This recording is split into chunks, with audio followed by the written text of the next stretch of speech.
इन्होंने वो तीनों पत्थर उठा लिए।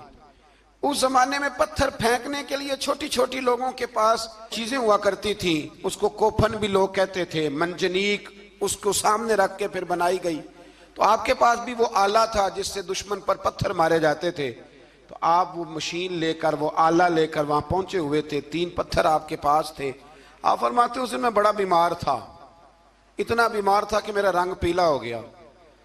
अब वो जालूद के सामने कोई नहीं जाता था, तो जनाबे तालूद कहने लगे कि जो जालूद को मारेगा ना, यानी इनके बादशाह को, इस कौम के, तो मैं उसे अपनी आधी सल्तनत भी दे दूंगा और अपनी बेटी का निकाह भी उसके साथ कर दूंगा। देखें अल्लाह नवाजता है तो किस अंदाज में नवाजता है। तो हजरत दाऊद कहते हैं वो दूर खड़ा था तो मैंने ना 3 पत्थर मारे। भाई हिम्मत करना तो हमारे जिम्मे है कि नहीं।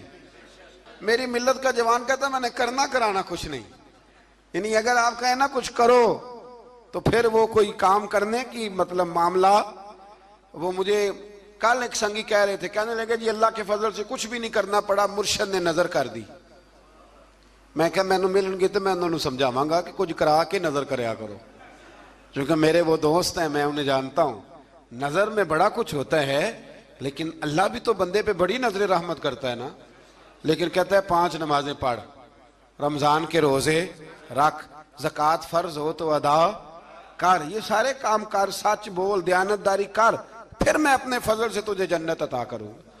तो ये जो रवैया हमने बनाया ये दुरुस्त नहीं। तो फरमाते हैं 3 पत्थर मैंने मारे, अल्लाह ने इतना फजल किया कि वो भी मर गया, और उससे छू के मेरे पत्थर आगे बढ़े तो उसकी फौज के 30 आदमी भी मर गए।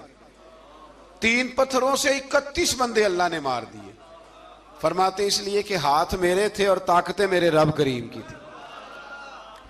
तो हजरत दाऊद अलैहिस्सलाम के हिस्से में जनाब तालूत की साहिबजादी भी आई, आधी सल्तनत भी आई। काफी साल हजरत तालूत हयात रहे, फिर उनका विसाल हो गया, तो सारी सल्तनत हजरत दाऊद को मिली, और फिर अल्लाह तबारक व तआला ने उन्हें नबूवत भी अता फरमाई। ये दुनिया में वाहिद पैगंबर हैं जो बैक वक्त नबी भी थे और बादशाह भी थे। और फिर अल्लाह ने फजल फरमाया, इन्होंने बड़ी बड़ी फुतूहात की।